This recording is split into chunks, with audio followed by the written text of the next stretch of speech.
Day 4 pa din tayo mga ka-amazers dito sa Tiamban Beach. Continuation tayo ng aking pagkukwento sa pagsakay ko naman ngayon. First jet ski experience ko dito sa Romblon. First ever talaga. I-share ko sa inyo sa video ito. Kaya keep on watching lang mga ka-amazers. Another amazing day, another amazing video na naman ang isi-share ko sa inyo today. Eto na nga tayo at nagrenta na ang aking mga pinsan ng jet ski. So, how was it nga ba? Thrilling or terrifying?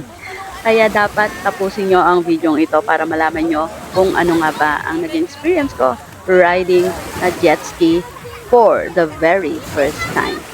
Eto na nga at chinicheer ako ng aking sandamukal na kamag-anak dahil ako nga ay hindi marunong magmotor. Sabi nila, conquer your fear. Wow naman. Grabe, isa sila sa nagpalakas ng loob ko para ma-unlock ang another goal na ito sa aking life as alam niyo na, hindi na tayo pumapata. So, challenging ang pag-ride sa jet ski. Hindi ako marunong magmotor talaga, promise. Kaya yung kaba ko dyan ay 50% at yung excitement ay 50% pa din. Along with me ay ang aming ride instructor or rider at kami ng aking pinsan ang nakaangkas dyan. Riding ang in tandem ang Atake Girl. So, eto na nga at binigyan na kami ng instruction dyan. At grabe ang mga cheerer namin dyan. At para bang kami ay wala lang. So, before you ride, ayan, binibigyan kami ng instruction. Pero based sa aking pagkakaalala, habang umiikot kami dyan at sumisigaw talaga ako dyan kapag grabe talaga full throttle ang atake ni kuyang rider natin dyan. Abot yata hanggang Sibuyan Island ang aking sigaw. Kaya up until now, medyo pause pa si ate mo girl. Kaya, ayan, nakita nyo, pro talaga siya. Pangarap kong ganyan ako kagaling one day. So, ito na nga before you ride dito sa ating jet ski. Sa first timer, ito lang ang mabibigay ko sa inyo na tip.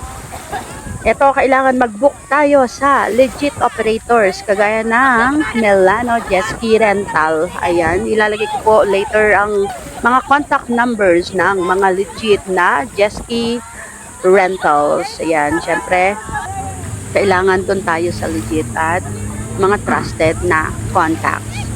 So, ang another thing din is kailangan aware tayo kung magkano ba. 15-30 minutes, magkano. Depende yan sa location. At confirm natin kung may fuel ba or life vest. Kailangan pag-usapan yan. Kailangan yun may life vest. Included talaga yan. Siyempre, yan din ay kailangan may suot kayo na proper gear. Swimwear, syempre ate. Hindi po ay gown competition ng atake dito or nakadress. Ha? Walang ganun te. Rash guard o swimwear.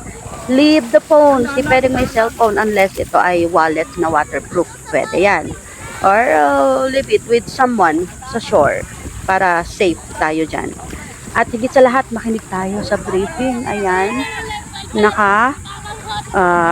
Proper gear na kami yan at nakinig kami sa briefing. Ewan ko lang kung magagawa ko ng tama. Kasi nagpapalpitate na ang heart ko dyan sa takot. Imagine, hindi ako marunong magmotor. First time ko pa. Higit sa lahat, ang mahal niyan pag tumama sa bato. Baka kalahati ng buhay ko ibayad ko dyan. Cheris!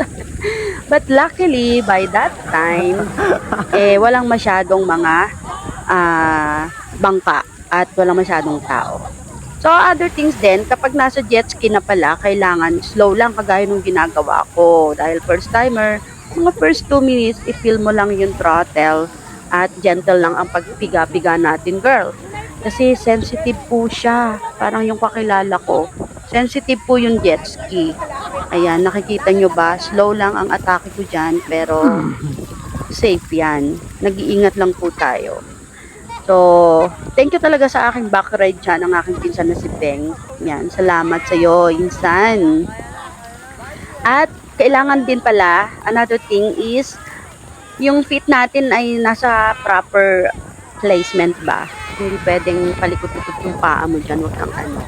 Kapag nahulog naman tayo sa maling tao, joke lang.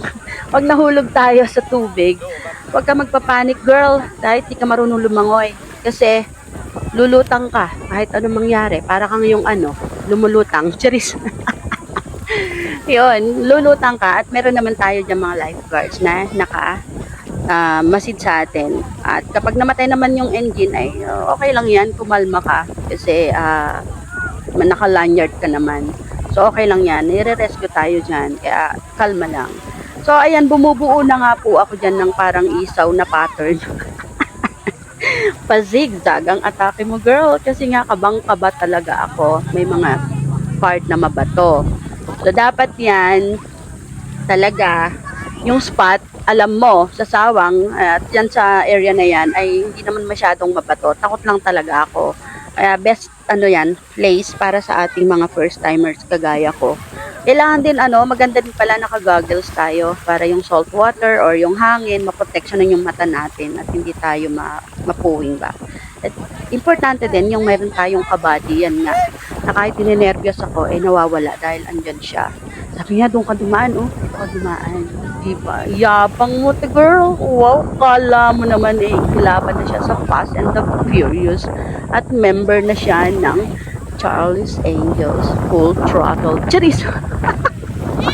O yan, marami yan at feel na feel niya yan siya, te.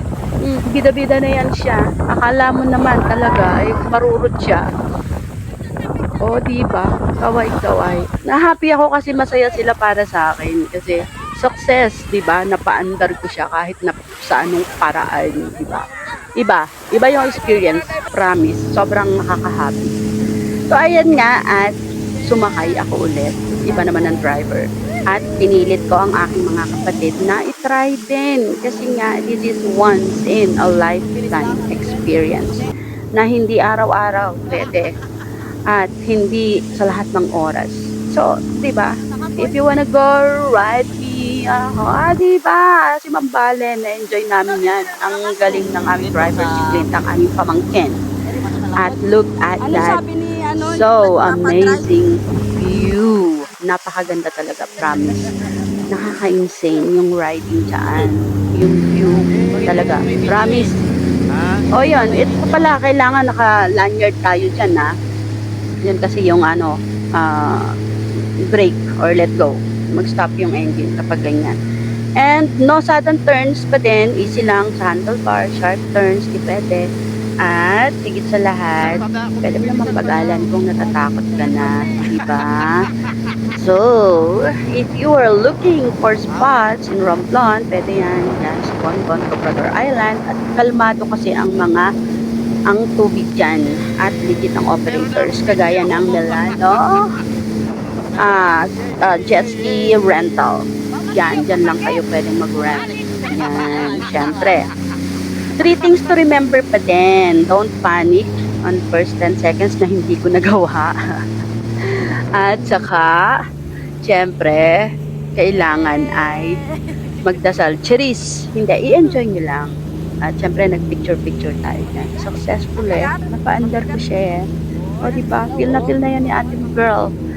O, diba? I-manifest nyo ba ang pagsakay sa jet ski? Wala na kayong ibang gagawin. Kundi, i-book nyo na. Once na nakarating kayo ng Romblon. So, I hope nag-enjoy kayo. Salamat sa mga natin, nagturo. Si, pangalan nun? Salamat sa nagturo sa amin dyan. Si, ano pangalan mo? Si Wencestor Magalion at si John Paul Magalion. Yan sila. Salamat din sa aking mga pinsan buo na si Uncle Maeng at si Uncle Maeng, Manong Maeng Melano at si Ate Noyms Melano. So, see you on my next vlog at pa-leave na lang ng comment dyan sa inyong comment section kung anong experience nyo sa pag-ride sa jet ski. Yan, maraming salamat and have an amazing day.